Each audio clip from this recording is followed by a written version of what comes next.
Hi, I'm Anna Watkins. I am in the British rowing team. I'm rowing the women's double scull with Katharine Granger. I got into sport at uni when I was 18, so quite late really. So all the kids out there who haven't found their niche yet, I was once like you, a bit too gangly for hockey and netball. Rowing was my thing, but they didn't have it at school, so I found it a bit later on. There were a lot of rowing clubs in places that you don't even think of. My parents row in North Staffordshire. There's a rowing club in Stoke-on-Trent, which is my stomping ground. You wouldn't think there'd be rowing around there, but there is.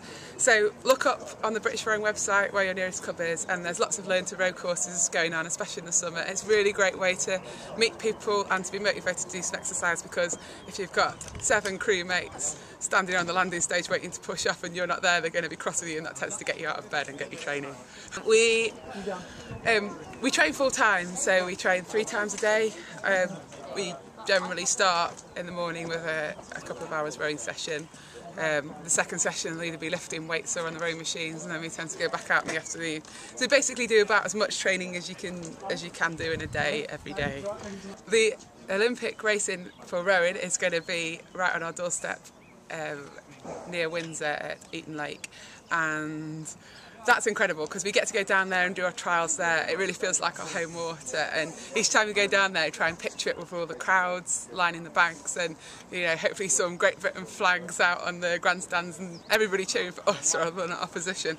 And that's just going to be, it's a cliche, it's once in a lifetime. I just feel so lucky to be of the right generation and hitting my peak at the right time to be able to do it, because there have been plenty of great sports people over the past century who didn't get to have a home Olympics, so I'm just the luckiest person in the world. I hope that it's remembered for everybody having a good time, spectators and athletes alike, for the atmosphere to have some British pride, but also be really welcoming to people from other countries. I like the idea of there being big screens out and lots of people sitting in the parks around London watching the games go on, and everybody feeling a part of it, and there being a real buzz around the whole country for those 2 weeks. And I mean, what motivates you as an athlete? It's very easy now because we've got the Olympics there as a massive target that you can't avoid.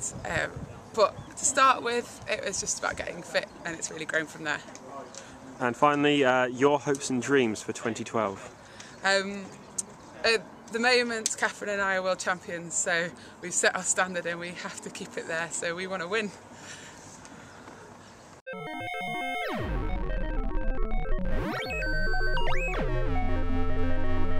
Winkball.